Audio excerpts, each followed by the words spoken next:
Jake from Talkabout Adventures here today. We're going to do the walk around on my Hilux, the 2015 N70 Hilux, pretty popular Hilux, next to the LM106.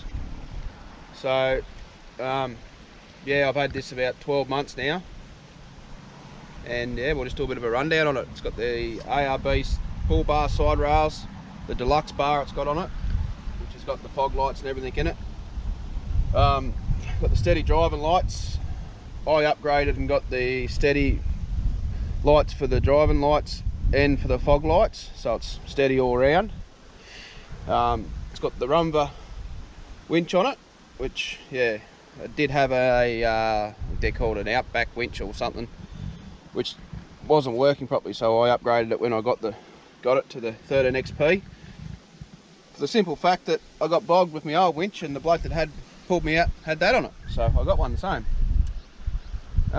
Yeah, we'll have a look in here.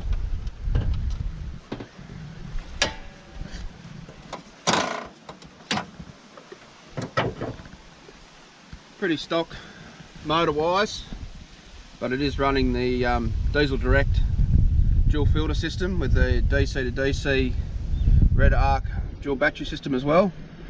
As you can see there, it's got the Century deep cycle battery, main battery, start battery. It's got the catch can on the other side, which is a diesel direct one as well. Apart from that, everything else is, yeah, pretty stock in the Hilux at the moment. I will be looking into putting a front mount intercooler on it and upgrading the turbo. Here's my catch can here, it's a diesel direct one. Yeah, get a bit more horsepower out of it and give it a tune and that. On the bull bar here, I've got the Black Hawk cellular antenna hooked up to the Selfie Telstra mobile booster, which I can't fault it. It's been real good for me. I went to well, might have seen the other videos, the Dargo trip and up to the Pinnacles and stuff like that. I had a lot more service compared to Dad and my partner, just because I was hooked to that. So if you are going on long trips, it's good to have these. Only thing I would recommend is probably going a higher dB decibel aerial, just because, you know, just for the longer range, where these are far around the hills and stuff like that. So I'm going to buy 2 extra whips, another one for the UHF as well, because I've got the GME, it's a 2.5 decibel I believe, aerial, just, you know, just for height wise, mainly getting in and out of car parks and stuff like that. Yeah.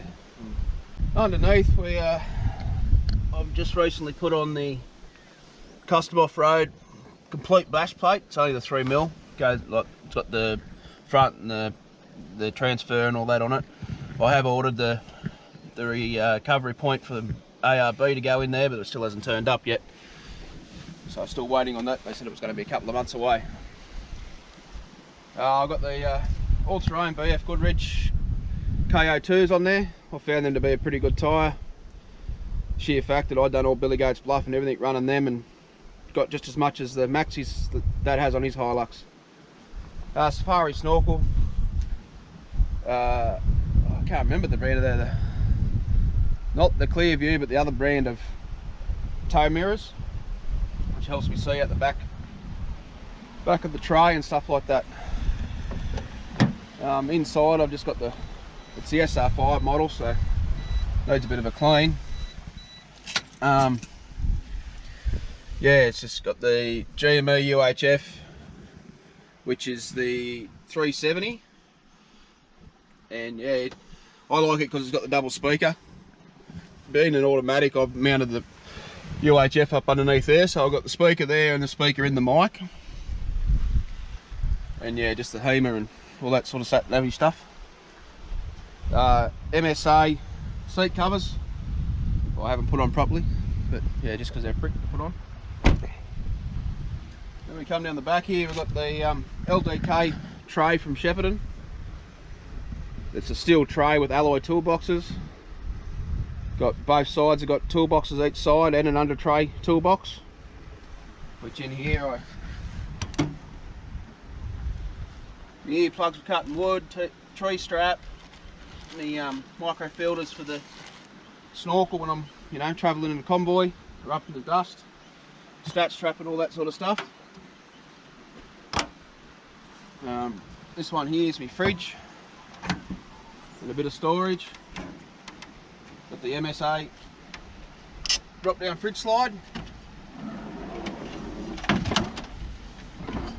which works a treat. Got the 40 litre, the MD, I think the MD 40 plastic angles on it, which I had this in the truck before, and yeah, got the essentials. Yeah, in here we got this down the road.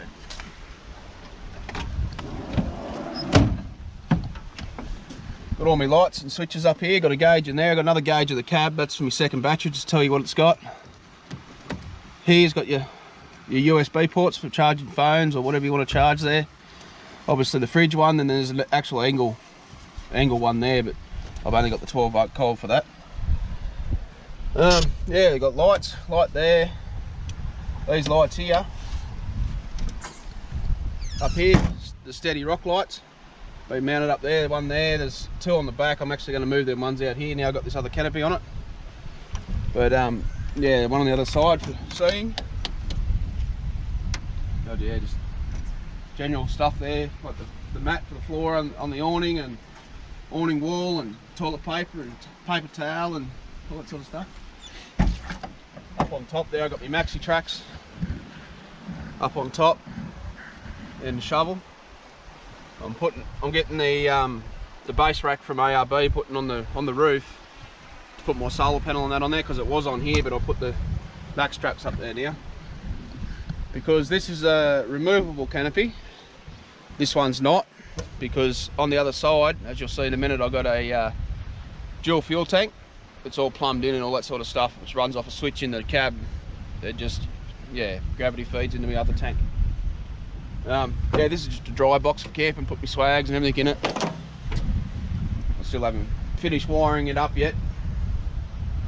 Not real happy with what I got. If you've seen one of the other videos there of me talking in the truck, I was excited about it and who I was getting it through, and yeah, he didn't do a very good job. It's just a bit rough here, and the weld in there is not real good. And just small things like when he built it, he should have turned these around so you could line it, like had something screwing to line it. Anyway, here's what it is. I got the fishing rod up there. I put the roof in so I can put my fishing rods and that up there, out of the road.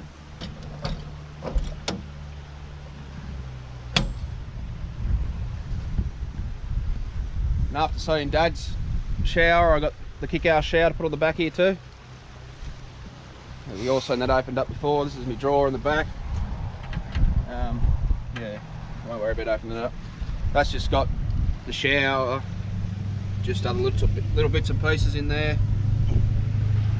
Fit flat, like repair kit for the tyres and all that sort of stuff. Got the drifter 2.5 awning. I did have the Foxwing Kings one on it, but I didn't like it. The quality of it just was a bit flimsy in that, so I just went back to the standard awning. This side's just got straps in it for tying down on the roof. And yeah, this is the dog box. I got that canvas bit made for it when I got it. Yeah, it's just got, that's the, I think it's about 40 litres, 39 litres, the extra tank that goes in there, and it just gravity feeds straight into the fuel pipe. It's got a T-section down there that just goes straight in. I'll run off a solenoid. I've got another light here for that. That lights it up so I can see in there. Put a bit of perk spec in there just to help the dogs in winter time. Same with this this here, I'll show you this. This is from Red Gully Canvas. All you do is you ring them up or email them your measurements, and they make it, and then you can fit it to your own vehicle. But yeah, I reckon this is good. Like summertime, the dogs can have that, so on, and they've got plenty of fresh air. Or if it's raining and you still want to take your dogs with you, fold it back down, bang bang, and they're nice and warm and dry. I went to Canberra there last weekend to take the missus and her dogs over for a photo shoot that she won, and yeah, it was raining and snowing and that going up over the Brindabellas. That's hence why the ute's dirty now. I probably should have washed it for the video, but anyway, it's a 4-wheel drive, that's what it is. So yeah, and they never got wet at all. Yeah, got the weather shields on there. I like them, so I got them. But yeah, that's about all it is. No 4-wheel drive's complete without a stubby holder. I've got too many. But anyway, yeah. That's a walk around on my Hilux. Apart from that, it's pretty stock standard. It's got the bloke that had it before me got a full Dobson 2-inch lift put through it with 300 constant load springs in the back.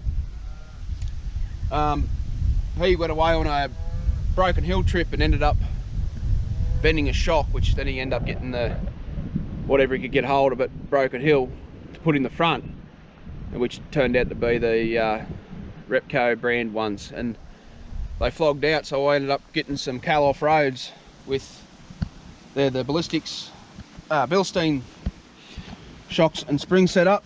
I rang them up and they set it all up in shop for me, and all I did was go and pick it up. They're all set for the bull bar, all the weights and everything, all set to 2-inch. So yeah, that's pretty much my Hilux. But yeah, I don't think there's anything I forgot.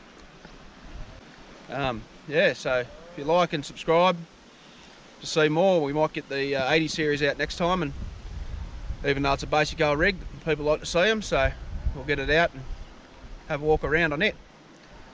Thanks for watching, and I'll catch you next time.